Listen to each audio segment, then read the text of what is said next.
Okay, hi, good evening. I'm going to be responding to the claim that the usage of aspartame has negative effects to human health. My opponent's secondary claim is that aspartame causes negative side effects. Aspartame has a major role in the increase of obesity, and aspartame caused safety concerns when first being tested by the FDA or the U.S. Food and Drug Administration.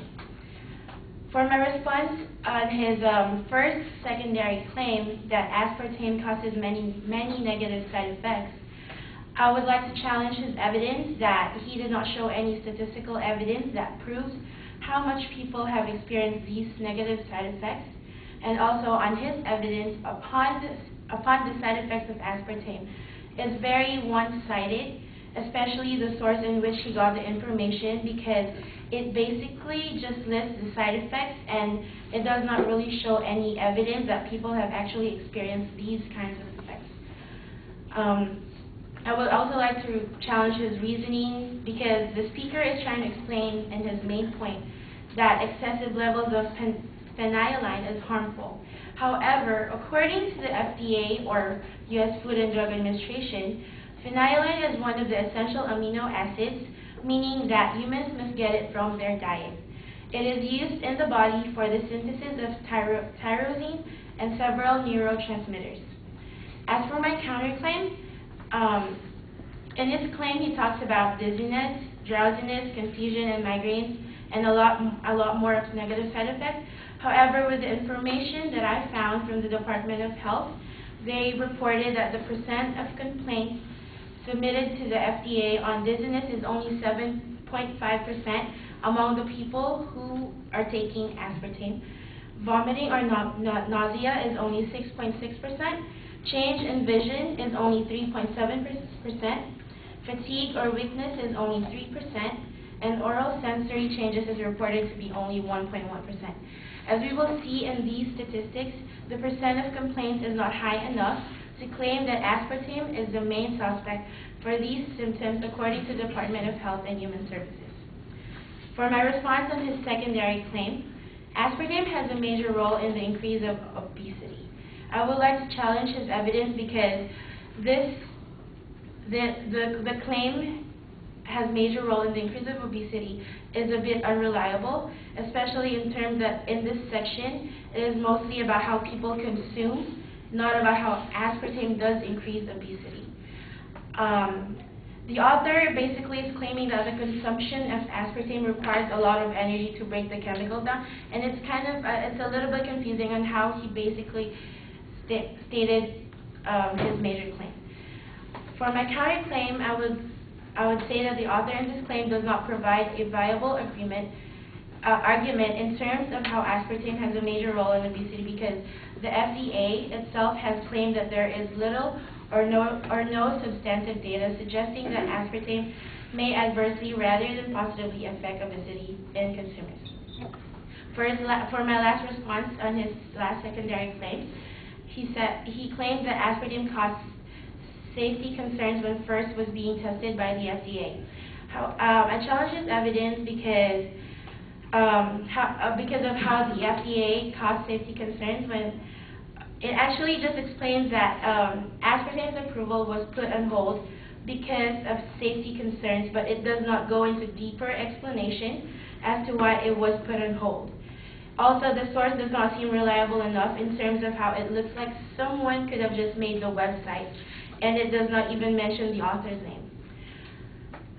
The author basically said that the FDA did, FDA did have a little bit of trouble about aspartame at first, but it was not because of safety concerns when first being tested, according to the main FDA website. Upon learning first, when FDA tested this aspartame issue, they sent it to ERF, or European Ramazini Foundation, and they had a little bit of trouble in acquiring data because the ERF gave the FDA incomplete data. That's why the reason of the amount of time that the approval of aspartame was a bit lacking, and FDA could not conduct a complete definitive review of the study. So basically, FDA finds no reason to alter its previous conclusion that aspartame is safe as a general-purpose sweetener in food, and the FDA has evaluated aspartame used in food and beverages 26 times since the sweetener was first approved in 1981.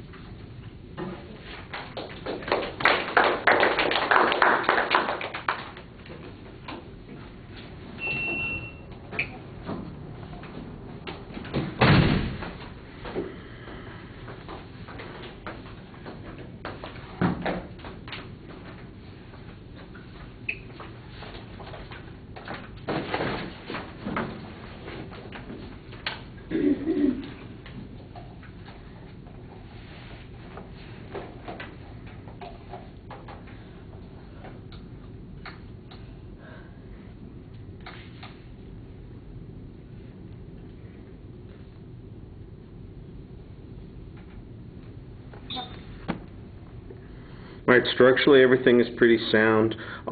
Your challenge on the first point really seems to suggest that the advocate's evidence is conclusionary, that there aren't any specific studies that are cited, and I think that that's a reasonable challenge to make. You remind us of what all of the lists are, but point out, for instance, that there was no statistical data on this. This might also be a good place to put in that FDA information that you saved for the very end about the 26 studies that haven't found any of these kinds of things.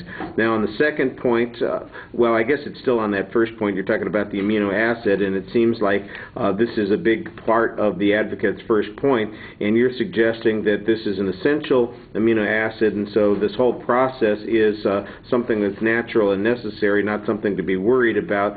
The explanation from the advocate I don't remember at all, and so your context here sounds pretty reasonable. It would probably be clear if we were doing this on the same day. It's just one of those issues that when we get to the debates, that'll happen. On the next point, I thought that you did a pretty good job contrasting the Health and Human Services data to the lack of data that the advocate presented. You do want to emphasize that the source citations that the advocate seems to be presenting are conclusionary, they seem to be relatively biased, and we have Health and Human Services who is primarily independent. I seem to recall that there was a criticism of the FDA in the first speech based on some political connection, and one of the things I think you might want to point out is that the FDA, of course, has gone through several incarnations of political makeup since then. There have been different administrations from different parties with different needs, and why would you get this consistency of approval from the FDA if it was really just a payback favor from somebody from 30 years ago? That seems a little bit strange. All right, and I think that might be a good way to contrast that particular point. All right.